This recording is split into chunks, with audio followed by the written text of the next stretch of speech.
Okay. Mahesh గారు, ఎందుకంటే ఒక మాట అయితే ఎక్కువగా అంటున్నారు. ఎందుకంటే నేను ఇప్పుడు అడిగిన ప్రతి మాట ఏంటంటే టీడీపీకి కోవర్ట్ అన్నట్టు అనిపిస్తుంది. కానీ వాళ్ళు అనే మాటలు మిమ్మల్ని పెద్ద నాయకులను అడిగితేనే ఆన్సర్ ప్రజలకు తెలుస్తుంది. గెలవని చోట అంటే గెలవని సీట్లన్నీ బీసీలకు ఇచ్చి గెలిచే సీట్లన్నీ రెడ్డికి ఇస్తున్న జగన్మోహన్ రెడ్డి. ఈ మాట మీరు ఎలా అడగాలో వచ్చిందో అర్థం కాదు. మన గుంటూరు నియోజకవర్గమే తీసుకుందాం.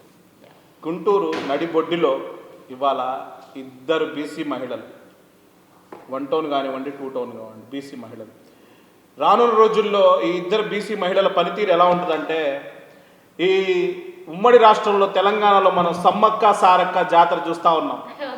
ఈ గుంటూరు నడిబొడ్డులో సమ్మక్కగా రజనమ్మ గారు, సారక్కగా నూర్ ఫాతిమా గారు ఆడబోయే తాండవం చూస్తూ ఉంటారు.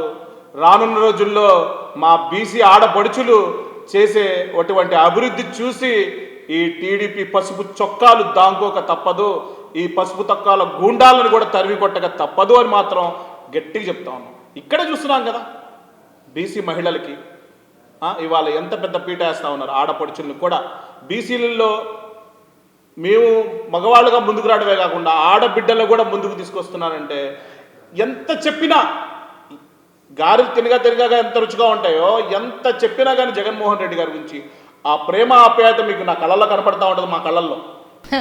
ఏంటి నిజంగా చెప్తున్నామండి, బీసీల పార్టీ వైఎస్ఆర్ కాంగ్రెస్ పార్టీ.